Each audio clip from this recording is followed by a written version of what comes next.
Social media पर एक गैर मकबूल अखबार की कटिंग शेयर की जा रही है। अखबार के इस हिस्से में जली सुर्खी लिखी गई है जिसके मुताबिक महंगाई में पाकिस्तान बरआज़मी एशिया में सबसे पहले नंबर पर आ गया है। अफसोस इस बात पर कि इसी अखबार ने इस झूठी खबर को बुनियाद बनाकर इदारिया भी लिख डाला। ये अखबार डेली शहबाज है जो पेशावर से शाया होता है। इसका बानी खान अब्दुल वली खान है। बज़ाहिर ये अखबार ANP के एजेंडे पर काम कर रहा है। इस अखबार ने खबर को बिल्कुल गलत जाविये से पेश किया। इस कटिंग को मुस्लिम लीग नून की MPA हिना परवेज भट्ट, मुस्लिम लीग नून के सोशल मीडिया हेड और central information secretary youth wing Ali Khan Yousafzai, सहाफ़ी गरीदा फारूकी, बोल न्यूज के सदर नजीर लगारी और दीगर सार्फिन धड़ाधड़ शेयर करके हुकूमती वक्त को तनकीद का निशाना बना रहे हैं। हकीकत यह है कि पाकिस्तान बरआज़मी एशिया में महंगाई के लिहाज से नंबर 1 नहीं है, बल्कि जुनूबी एशिया में सबसे ज्यादा शरह महंगाई पाकिस्तान में रिकॉर्ड हुई है।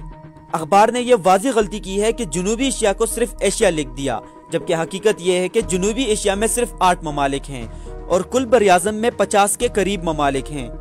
जुनूबी एशिया में अफगानिस्तान, इंडिया, श्रीलंका, मालदीव, नेपाल, भूटान, पाकिस्तान और बांग्लादेश शामिल है।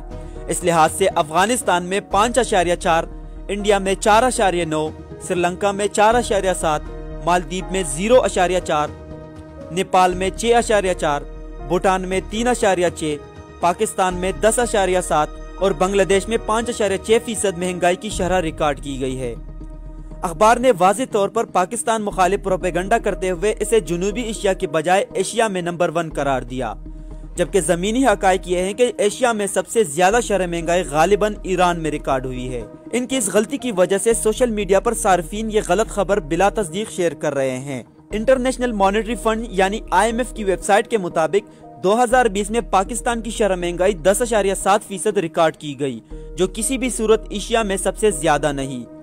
इससे कबल 2013 में नवाज शरीफ के दौर में भी पाकिस्तान की ये हालत रही। अक़वाम मुत्तहिदा की जारी रिपोर्ट के मुताबिक एशियाई खत्ते के 17 ममालिक में महंगाई के एतबार से पाकिस्तान अव्वल नंबर पर। यही नहीं, आइंदा बरस होगा मुंगजोर महंगाई में मजीद इजाफा। 2020 में ईरान में शरह महंगाई 30.5%, यमन में 26.4% और तुर्की में 11.9% रिकॉर्ड की गई है। इन 3 ममालिक के आदाद शुमार एशिया में पाकिस्तान से ज्यादा हैं, तो फिर कैसे पाकिस्तान एशिया में महंगाई के लिहाज से नंबर 1 हुआ? अक्सर नशरियाती इदारों ने सहाफियों को रखना छोड़ दिया और अक्सर सहाफियों ने रिसर्च करना तर्क कर दिया। उम्मीद है डेली शहबाज समेत गरीदा फारूकी, बोल न्यूज के सदर नजीर लगारी, पाकिस्तान मुस्लिम लीग नून की MPA हिना परवेज भट्ट और दीगर सार्फिन अपने इस झूठे प्रोपेगेंडे पर माफी मांगेंगे।